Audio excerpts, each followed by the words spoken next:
What is spiritual enlightenment? Is it real? Is there such a thing? So, right off the bat, I'll start by saying, hell yes, it is real.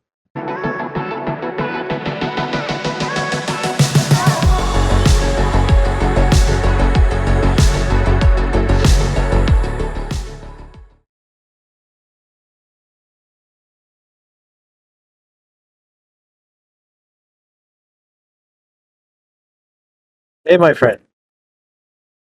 I wanted to talk about the big taboo topic that um, seems to be controversial every now and then, which is what is spiritual enlightenment?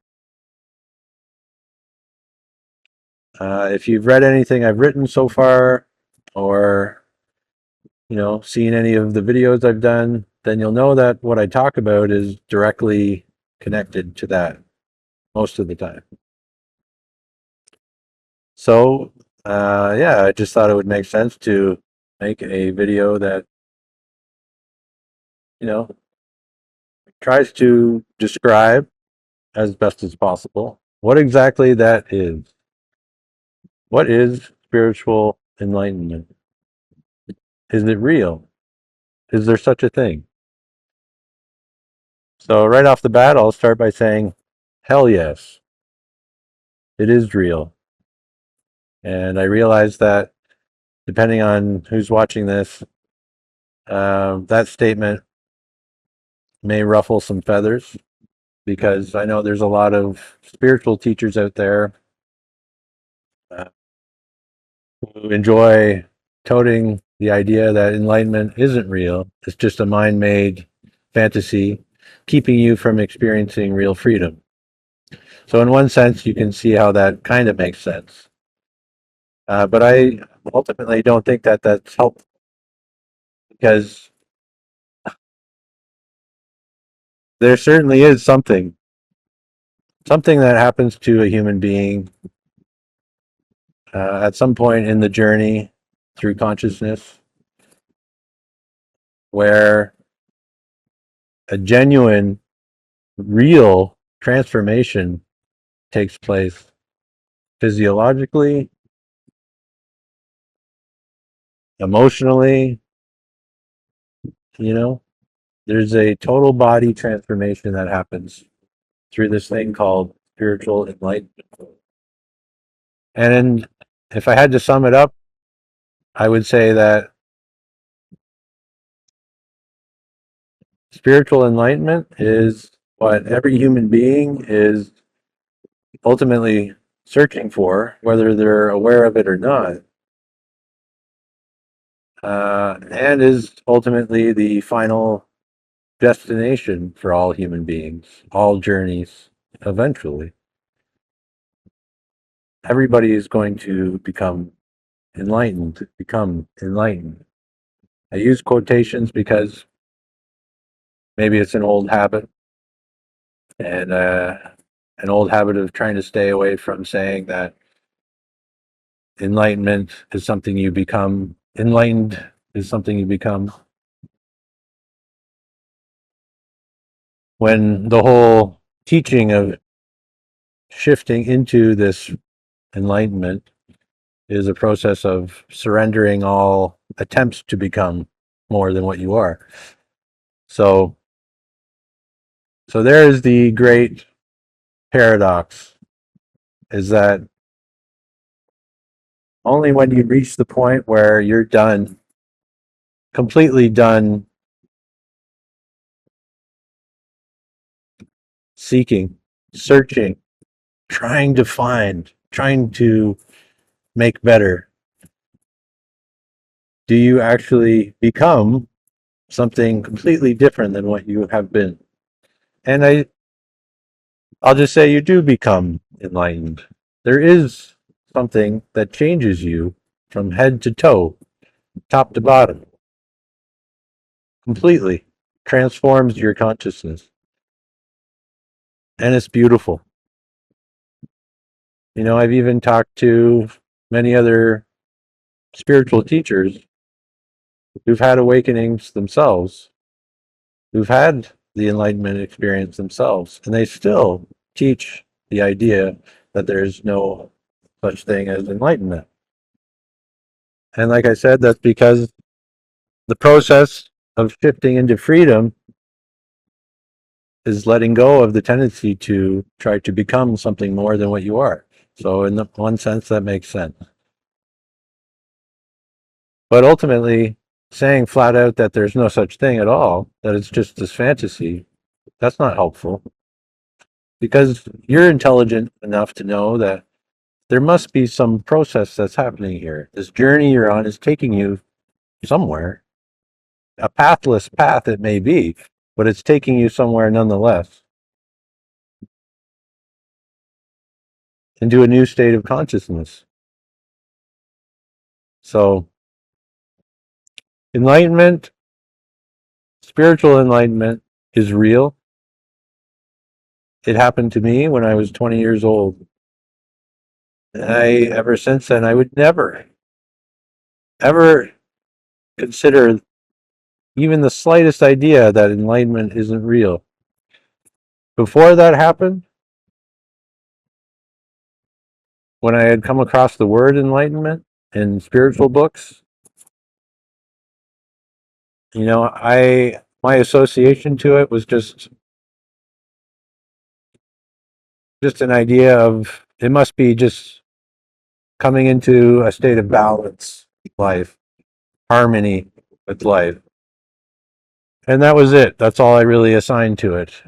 I had never really considered the possibility that there was actually a transformation, a psychological, physiological transformation that could take place called enlightenment.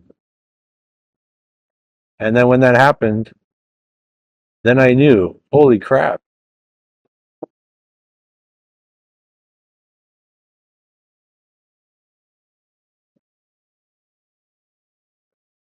And I remember one of the one of the things my mind kept saying over and over again after that took place was, I can't believe that there's a word that's been given to describe, to try and point to this phenomenon we call enlightenment. I can't believe that human beings actually have in their language a word that points to something so amazing, so profound. And it was under my nose the whole time. But of course, it's just a word, and it doesn't really mean a whole lot until you find out what it's actually pointing to for yourself. So enlightenment is real. It is the thing that all of us are looking for, searching for. It's also, you could say, the one thing that we're all trying to run away from the most. Because until you're ready for that shift in consciousness, you don't want to give up the fight. You want to know that there's still a way to solve this big problem of me, this underlying immovable sense of incompleteness.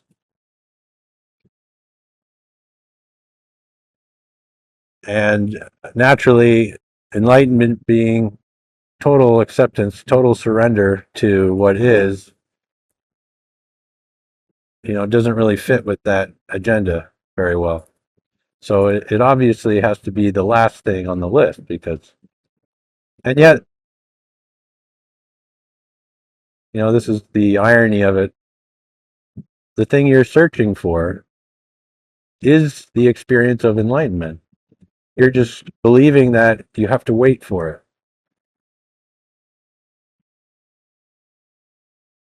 So this whole journey through consciousness is a process of noticing and realizing over and over again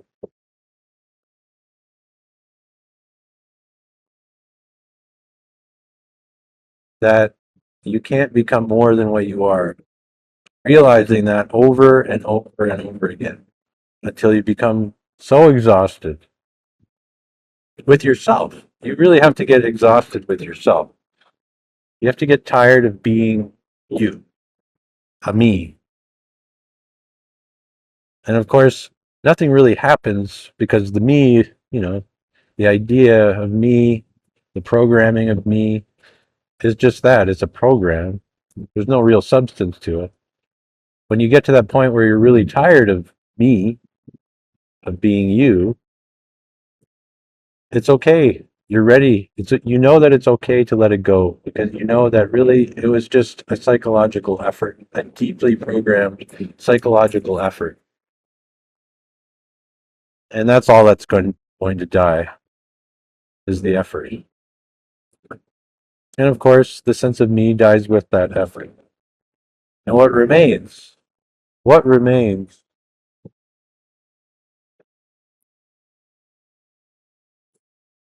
Oh, that's what I try to allude to in all of my books and my videos. Something beautiful remains. My goodness. It is so worth becoming exhausted. So it is worth searching because especially searching like full on searching is worth it because you'll just burn through the seeking even faster. And and you can't get to a point where you can call off the search fully till you burn through every last ounce of seeking energy.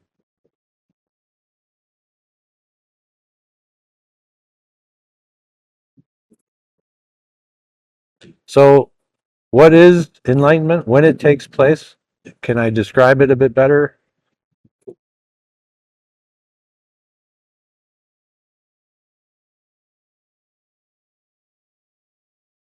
Silence takes over. Silence takes center stage.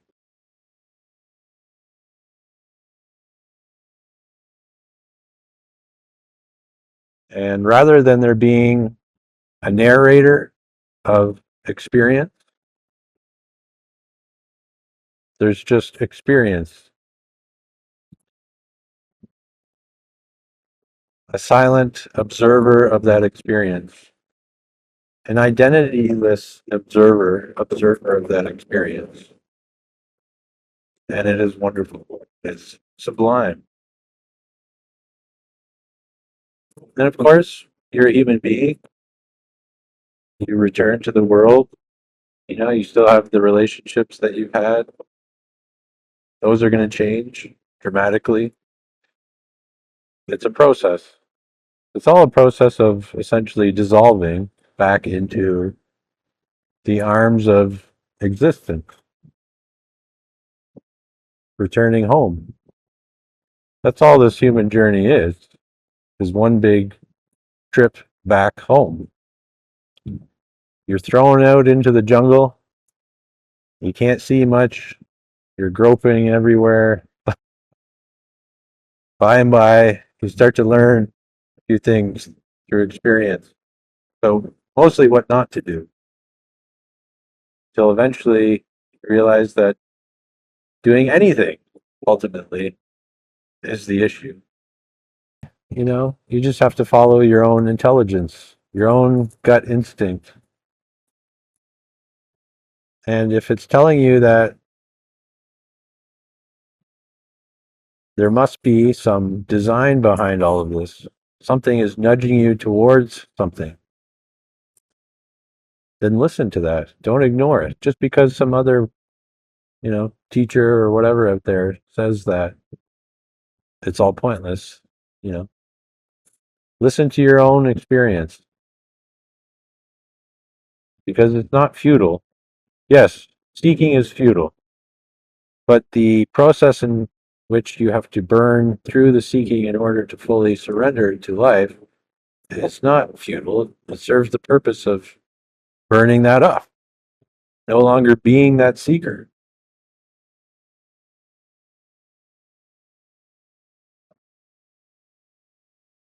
So trust your gut.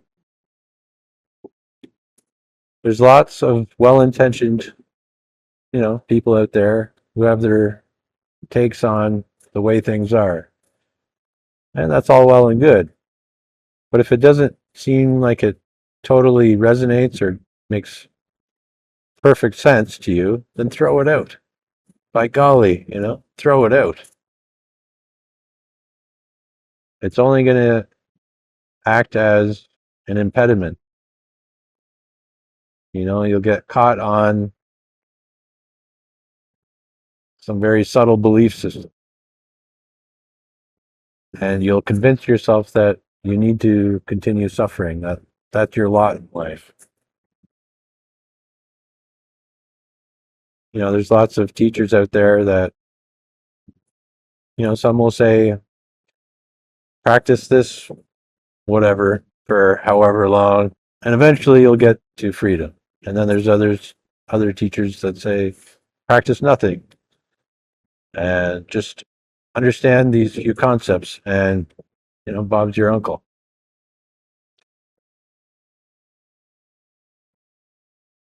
You can kind of sense how both have some validity. But you can also sense that neither probably makes total sense. So take what you need from what you come across, but drop the rest that's not helpful. That's why the practice I often recommend is just allow yourself to seek until you become exhausted.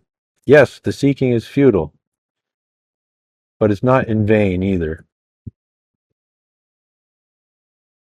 Eventually, this beautiful gift called enlightenment will take you, and you will give into it. Thank God. Will it happen in this life? Who knows? If it's not acceptable to you that it might happen in a future life, then it's likely that you will burn through all the seeking necessary in order to come to that realization yourself in this life. So it's really a non-issue. So if you feel like you are at that place where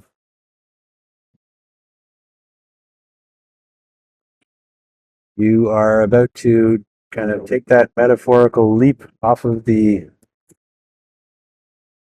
cliff of me into the ocean of the cosmos, or if you feel like you already have to some degree, I invite you to join me this November. I'm going to be holding a retreat in Hawaii, November 14th to 17th. And that will be an opportunity to come together as a group in a group setting.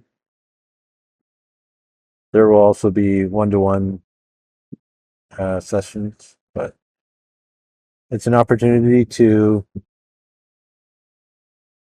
enter an energy field where the only thing that makes sense is to let go fully into life. And so it holds a great possibility and likelihood of some pretty deep transformation. So join me. You can check that out. The link should be below. I'd love to have you there. Bye for now.